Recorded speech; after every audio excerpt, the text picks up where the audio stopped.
Hey, what's up, you guys? Welcome back to Consuming Crime with Jen and Jules. I'm Jen. And I'm Jules. So now we are on our second video recording. Are you any more comfortable now than you were before? No. No? No. I'm still awkward. Was there? Are you uncomfortable? Okay. So this is our first episode back on our regular feed in... I think like 2 months. Yeah. Longer? No. Oh no, like 2 2 months. months. Yeah, it's been like 2 months. Are you still in the... I think so.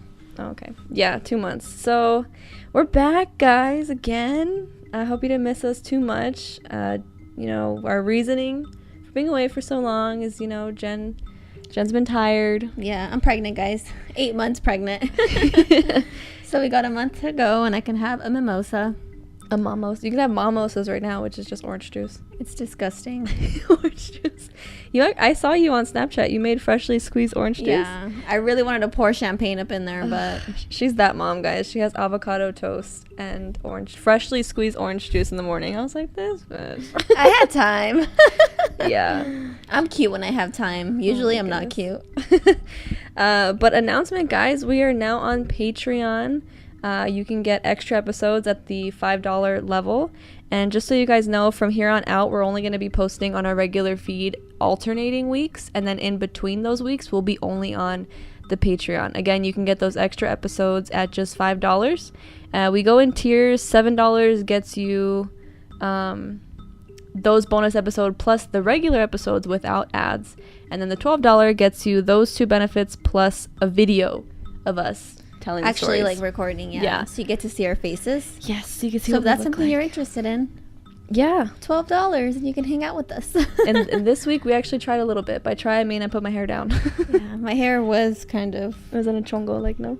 Yeah. Like last time it was a whole bun, and this time my hair is down and not as frizzy. So on the Patreon so far, we have Amanda Todd.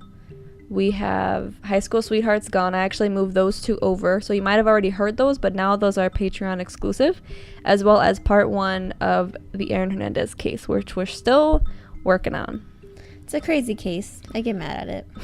But if you guys want to hear that, I would go to consumingcrime.com. Actually, there's a link on the top that says become a patron, and then, yeah, you just go from there. But anyway, this week is my turn to tell a story. And today's story, oh my god, I didn't even put it on my source. Cold Case Files on Netflix. Basically the same thing that I've been doing. I'm not sure what episode it is, but I titled it 3 Days. I'm excited. I haven't heard a story in so long. I'm nervous because the Aaron Hernandez we told together, Yeah. So that one I was like straight up chilling. That one was fun though. It was fun. That one was fun. I kind of like... It felt more natural, honestly. I felt reacting, like seeing, like, I don't know, our reactions to the same one. We're going to have to do that, like, at some point for the regular feed, kind of just show you guys how the format is different when we both tell a story. But anyway, you're going to be seeing me, if you're watching the video, you're going to see me be looking down, because I take notes of this case, and then I type it all out in, like, script format. So I'll be reading from that. But anyway... So, on September 10th, 1999, in Shepherdsville, Kentucky, the Dishon family woke up a normal day in their home. It was a weekday, so Mike, the father, had work and the kids had school. Bubby and Chris, who are the two sons of Mike, took the bus to school, while 17-year-old Jessica waited back a little bit before school since she drove herself. Jessica's mother, Edna, went to the grocery store that morning. When they left, Bubby, Chris, and Edna, they all accounted seeing her sleeping in her bed still. So she was probably just sleeping in for a little bit. Okay. Yeah. They lived in a small town. Everyone knew everyone type of area. And not in a cute way. More of like an annoying... Kind of how we are at the office. How we know a little too much about everybody. I wonder what that's like. You know me. I'm super, like, private. Yeah. I hate people who think they know me. Like looking over your... What is that guy's name in that one show? That neighbor? Yeah. I know what you're talking about. Just don't look in my yard. That's me, though. I would look in your yard. I'm never living next to you, dude. But anyway, they remember seeing her sleeping. And when she came back from the grocery store, Jessica was gone. Maybe she left for school, I don't know. But she remembered seeing her car still parked out front. She went back to look into the car and she found Jessica's cell phone. And this is where it starts to get scary. How old Yeah. is Jessica again? 17. And she left her cell phone? Mm-hmm. And the cell phone was dialed 911. Yeah. Oh. Okay. It was clear now that something sinister had happened to their daughter. They called her school. Well, she called Mike, who came back home from work. They called her school and they told them that she hadn't been there all day. At this point, it's about 5 o'clock, and they go to the sheriff's department. The sheriff's on duty told them that she could just be a runaway and they needed to come back in the morning. Why do they always say I hate it's that. a runaway? Do that many people run away? I'm not too sure. Like, maybe they just deal with so many cases that... In this area, I don't think so. I mean, it's a yeah. small town. That's true. You would take it seriously. But if she's a runaway, why is her car still there? Yeah, like how... You would think And she'd her take phone her car. and her purse was there. I didn't even mention her purse was there, as well as one shoe. Just one of her shoes. Yeah, come on. Like, I feel like they don't even take the time to look into that. They though. don't. This was just the beginning of the police not taking this case seriously. In September, I didn't put the date. 24 hours after the disappearance, the parents were back at the station. Finally, the sheriffs decided to take some action. 2 officers went to the home to search the car. According to the father, the officers were not wearing any gloves when they searched the car, basically destroying any and all fingerprints that were there to begin with. Dude. Yeah, dude. How are these people hired? Okay, I'll stop. After this messy search, if you can even call it a search, the officers went back to the station. The next day, the Dishon family went to the media and started accusing officers of not taking the disappearance seriously. Good. Yep, they were not doing their job and they were tired of it. People in the community helped the family more than the police did. Mike's brother had a thought. He said if someone had killed her, her body might be left in the river bottoms, which is kind of a morbid thing to say to your brother whose daughter is missing. But Wait, so the brother said this. So Jessica's brother? no, I'm sorry, Mike's brother. Oh, So okay, Jessica's okay. uncle. Okay. They all started searching the area, and after a couple hours, the brother became physically ill. One night, I remember putting in my notes, like, does anyone else think this dude's kind of weird? But I mean, who says that? Oh, you know what? If there was a dead body, it might be here. yeah, I don't know. I don't like this kid already. What's his name again? Stanley Dishon? Yeah. Oh, I don't even like his name, bro. Stanley. One night, their son ran into the house saying he heard Jessica screaming for help. Yeah, Mike grabbed his gun and ran outside. As this was happening, Mike's brother was pulling into the driveway and asked him what was going on. Another weird thing on Stanley. Okay. They all went together to look near the pond. They noticed a strange smell coming from the neighbor's property. Bucky Brooks, Mike's adjacent neighbor, had been burning clothes in his yard. The Dishons and the Brooks already took issue with one another. They don't get into why they took issue with each other. They just didn't like each other. Burning clothes? People do that? Hmm. Can't you just donate it? Unless it was like evidence. Dun, dun, dun. According to the father, after the disappearance, Bucky would call their home begging them not to kill him. That's what he said. Mike believed that Bucky was involved. They asked him if they could search their home for Jessica. According to Mike, Bucky was the only one of all the surrounding neighborhood that told them, no, you can't search my yard. Okay, so who's doing this search? Jessica's dad? Yes, Mike. But can they even use that in evidence? Like, if they find something? If it's consent, yeah, if it's consensual, yeah, they could. Okay. But he wouldn't let them. He told police about his theory and the burning of the clothes. Police went to Bucky's house with a cadaver dog and looked around. Bucky was acting really weird. The dog picked up a scent by the fire pit. He had burned 2 jersey gloves, and the gloves had the smell of decomposition. Yeah. Bucky. I know. Knowing this, police left the home without making an arrest. Okay. Okay. I think that's enough to get him in for questioning, but I'm not a cop. This pissed off the parents yet again. Mike decided enough was enough and called the Federal Bureau Investigation. Ooh, FBI. Yeah, this is serious. They responded the exact way the family and any family in this situation would have wanted. They'd checked the Dishon's home, Jessica's bedroom, where they noticed a missing fitted bedsheet. This could have already been missing, but they made a note. They took the car with them, scanned for fingerprints, brought in helicopters, checked the pond, and even had their men in the pond looking. Bruh. Yeah. They went to the Brooks farm and found Jessica's pictures in the barn. Bucky Brooks. A picture of the daughter. Pictures of Jessica in Bucky's barn? Yeah. Creepy as hell. Is like Bucky old? Like, did it say his age at all? Or I think he's in his 50s, if I had to guess. Because like kind of the father's age. Yeah. Bucky Brooks became the prime suspect in this case. However, there's only so much they could do without a body. On September 17th, 17 days after the disappearance. Is it 17 days? Anyway, a friend of the sheriff's wife was driving down the road. She saw a figure leaning on the tree. She calls 911 and reports a dead body. The FBI shows up and the face was unrecognizable. Parts of the limbs and some fingers were gone. It was later confirmed to be Jessica Dishon. So they destroyed her face and some of her fingers were gone? Mm-hmm. Yeah, so they like tortured her basically. Fuck, man. Yeah. They called the family and the mother was immediately infuriated once again by police who claimed that she was a runaway. She went to see the body and with the butterfly tattoo on her thigh, she knew it was her daughter. The cause of death was ruled to be strangulation. They also determined, this is the title of the episode, that from the disappearance she was alive for 3 days. Which means the sheriff's department that wasn't taking shit serious for 3 days probably could have found her if they just did like what the FBI did. Because it's like the first 48 hours are the most crucial. Yet a lot of runaway cases you have to wait like 72 hours.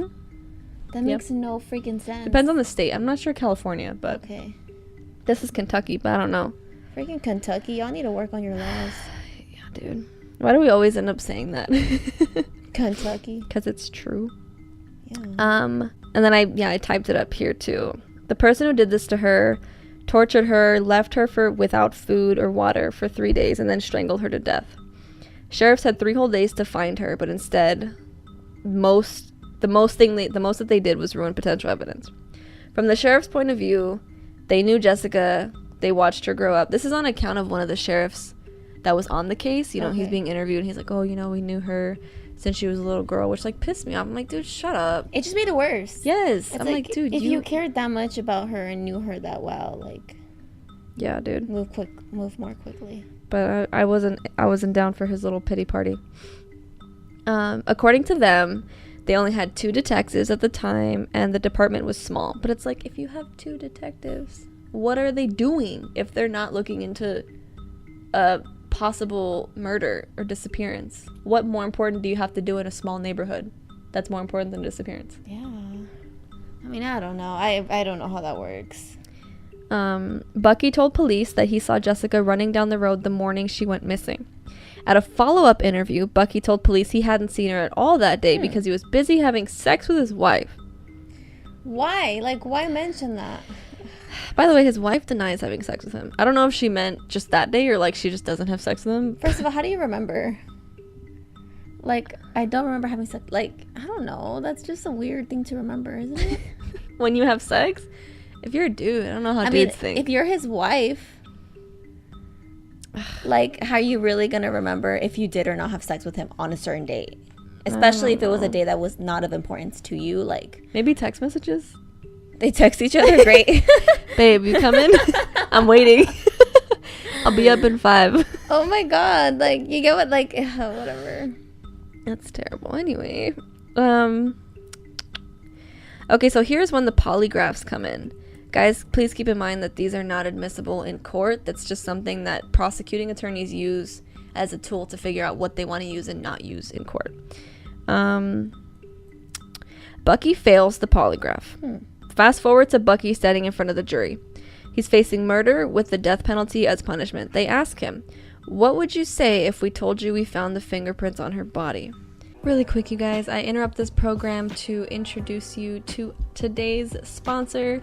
It is Consuming Crime's very first sponsor, and that is Audible.com, which is an Amazon-owned company. They are the leading provider of spoken word entertainment and audiobooks, ranging from bestsellers to celebrity memoirs, news, and self-development. Every month, you get 1 free credit, and with our code, Consuming Crime, you can get 1 month free and 1 free audio book.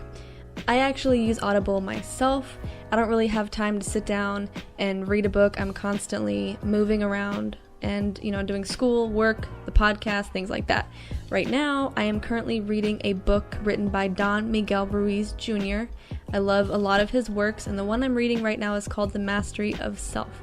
I am obsessed with self-development, self-growth, and this book really teaches you about knowing who you are, knowing, what you have to offer the world, and just knowing that, no one's better than anyone ever, and I think it's really good to just be self-aware. With that being said, again, go on and head over to audibletrial.com/consumingcrime and get your free audiobook On Us Completely. Again, that is audibletrial.com/consumingcrime. Now, back to the story. He responds, "If you found my fingerprints, then I would have to admit it." What? Yeah. That's what he said. Oh my gosh. So the defense needs to break apart the prosecution's case. That's essentially how it works. Their focus was the police mishandling the evidence, and there was a lot of that. The body was supposed to be kept frozen, and it wasn't. They also wanted to focus on other potential suspects. They brought forward a known drug dealer, James Coulter. He had allegedly been Jessica's drug dealer at the time. He said he saw her the day before at around 4 o'clock in the afternoon. Once his testimony was over, the sheriff came to the stand. The defense kept asking, "Why Bucky? Why not look someplace else?" He responded saying Bucky did it. He was the only one that could have done it. The defense was adamant. Why? What led you to my client? Why no one else? Why? So this idiot blurted out because he failed the polygraph test. And now it's a mistrial because you just said something that's inadmissible in front of a jury. Yeah. A sheriff that should know better. Yeah. And also, you should have more than a lie detector test, just saying. If that's all you're basing it off of, that's trash. Yeah. So again, the whole trial had to be thrown out. They could only testify again if they found more evidence on Bucky, and they never did. So the case went completely cold. During this time, the parents ended up getting a divorce. I have a theory on this, but it doesn't say why they got a divorce. They just did. And to this day, they still don't speak, by the way. It's now June 2012, 13 years later. Damn. Yeah. Cold case detective Lynn Hunt is put on the case. The first thing she noticed was the lack of paperwork. Damn. Usually there's piles of boxes with thousands of files for one case. For Jessica, it was a couple of boxes, nothing was organized. There were no phone numbers, no addresses, nothing that would lead her to any of the previous witnesses. Damn, bro. Yeah, she went to meet with Mike and Bubby and told them she was reopening the case. After all these years, the family may finally find some sort of peace. Mike takes her upstairs to show her a box. This box was given to them by police, and it was full of evidence from the car. What the? So they gave the evidence back to the parents? Yes, dude. Yes. Damn, these are cops. These are people we trust. Isn't it like the whole world is, making a stance against police officers, and it's like, well, maybe we should take a look at least. Like, what's going on? Damn. This is nuts. Y'all gonna need a master's degree to become a cop now. Dude, seriously. Oh my gosh. So this included the cell phone and the shoe. Things that should have been, again, at the sheriff's department all these years to avoid any contamination. She heads back to the station to go over everything again, this time with the box. She realizes that the defense had more details on the murder than the prosecution did. Yeah. She found a mental evaluation done on Bucky Brooks. Dude, this is when you kind of learn why he says the things that he says. He had an IQ of 61. Bruh. He is nowhere near equipped to handle a polygraph. Like, he's just... No. Yeah. He doesn't know his left from his right. Damn.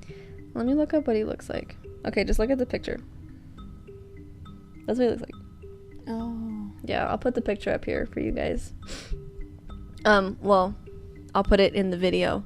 Otherwise, probably have to Google it. So, however, officers not once looked outside of Bucky. The defense had solid circumstantial evidence against James Coulter, the drug dealer. The intent was to present him as the alternate perpetrator. Unfortunately, they didn't get that far into the trial. By this time, Coulter was in jail.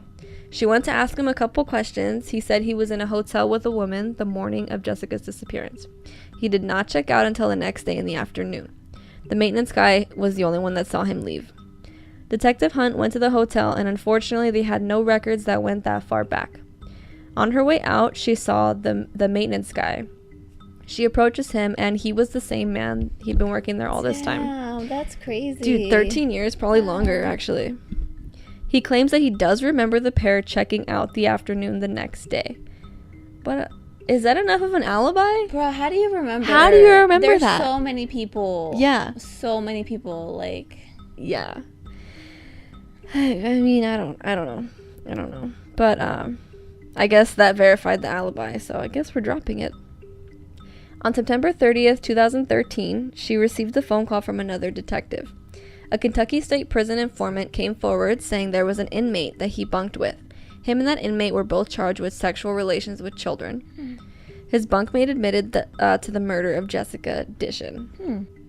Okay, so the gist is that the details he gave to Detective Hunt were he wouldn't have known unless he really did speak to the actual murderer. Because, informants can be wishy-washy, like we never always know. So he claimed that Jessica was having relations with a black kid around her age, and this guy couldn't stand it, whoever killed her. So is it like a hate crime kind of? Or? Yeah. He called her all types of names, including racial slurs about the boy. That man was Stanley Dishon, Jessica's uncle. The one from the beginning. Oh, I knew Stanley. That just sounds like a murderer. Stanley. No offense. It's like a whole Stanley's Stanley listening to us right now. Stanley, if you're a good Stanley, we love you, but... Yeah. So it was... Change your name. Yeah, so it was her uncle, and this is the same uncle that helped the family look for her, the same one that got This is why they got sick. divorced. I think that's why. It has to be. I think it's because The she wife knew. suspected. Yeah. But it was so do you think that Mike knew it was his brother? I don't think he knew. Maybe Maybe she tried to say it was him, and then he was like, no. Or maybe she just never liked him, so it may be it was now he was like, you're just saying that because you don't like him. You know what I mean? Kind of maybe she's just never liked this brother, and it's always been a little thing, and then now Well, there's also other reasons too why she wouldn't like the brother that I'll get into. Okay. And the reason he got sick is because they came within a mile of where he put the body. That's why he got sick. He had also been raping and sodomizing her for years. Yeah. She never said anything. She never said anything. Freaking heart. He tortured her in the barn for a couple days. There was also a tree where he dumped some items. Detective Hunt and the brother Bubby started searching. It had been raining, and this made it super difficult. They had to dig in the mud. Regardless of the circumstance, they still managed to dig for 6 or 7 hours, totaling 175 holes they dug. Basically trying to find any item that's going to link. To verify the story. Yeah. At this point, they're exhausted. They start driving away, and along the road, Bubby points out a building and a barn. We used to party there. They pulled over and go into the first building. They start searching, looking around for anything that will pin this murder on Stanley. They see a piece of metal sticking out of the mud with a bunch of junk thrown on top. They dig through it, and they find a fitted sheet with floral print. That was her sheet that was missing? The same fitted sheet that was missing the morning of the disappearance. They go back to the house to make sure it's the same pattern, and it is. So what happened on that day? On September 10th, 1999, Stanley went to confront Jessica about the boy she was dating. He demanded that she stay away from him, but she refused. She threatened to tell the boy about him constantly raping her, and that is when Stanley lost it. He knocked her out, breaking her jaw in the process.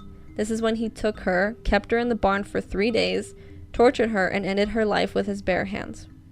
He had been helping them look for their daughter, knowing damn well she was alive in the barn those first few days. Dude, he's freaking disgusting. He's so sick. Oh my god. Mike demanded the death penalty on his brother. There had even been more sexual assault victims.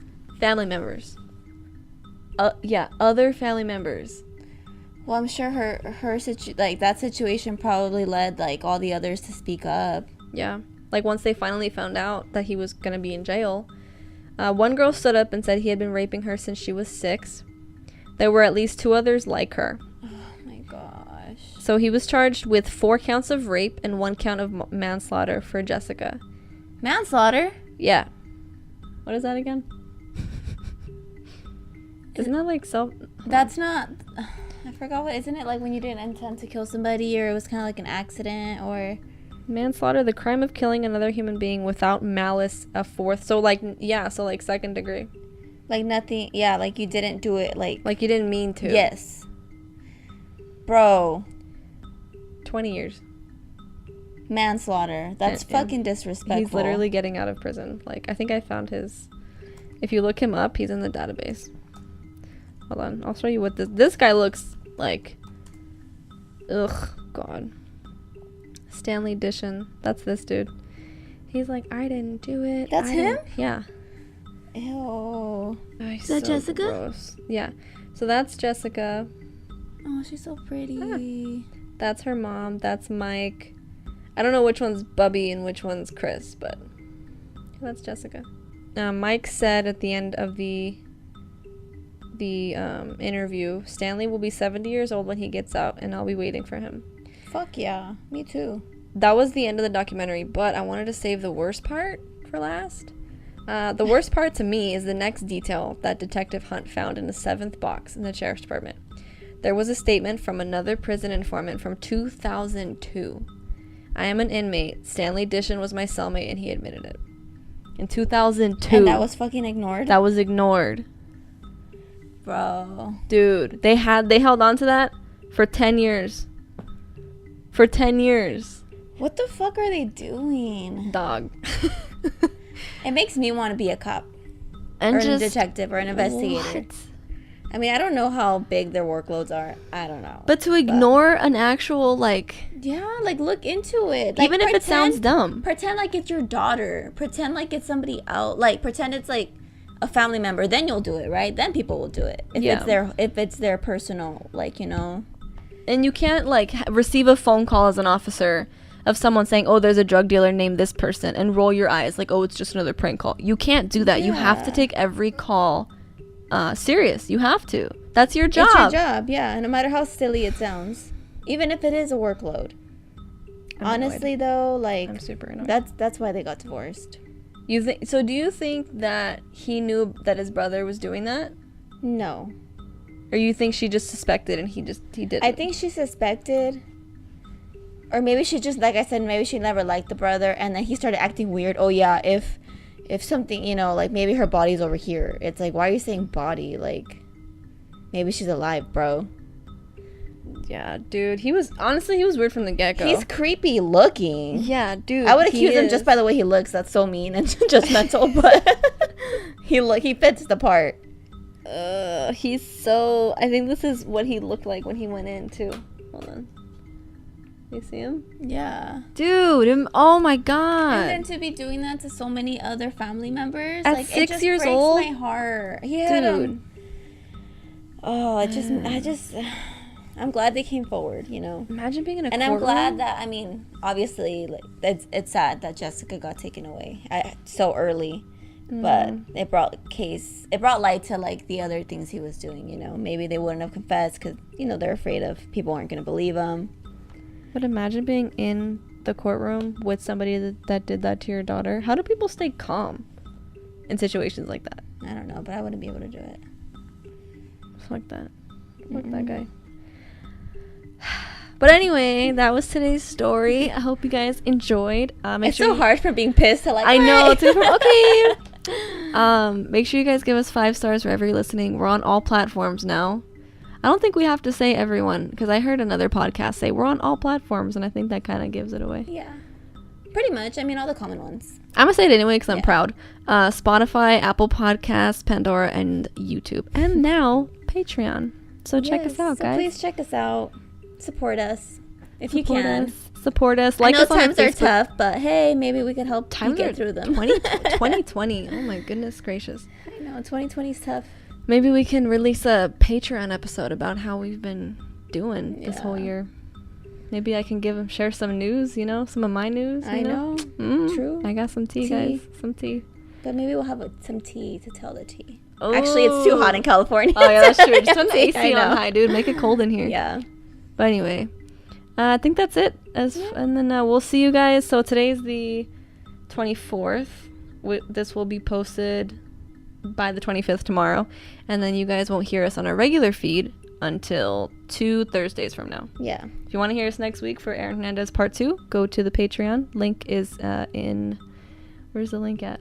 On our website, consumingcrime.com. Brain parts. And then my case will be after Aaron Hernandez. So. After that. Yeah. So Jen's turn next.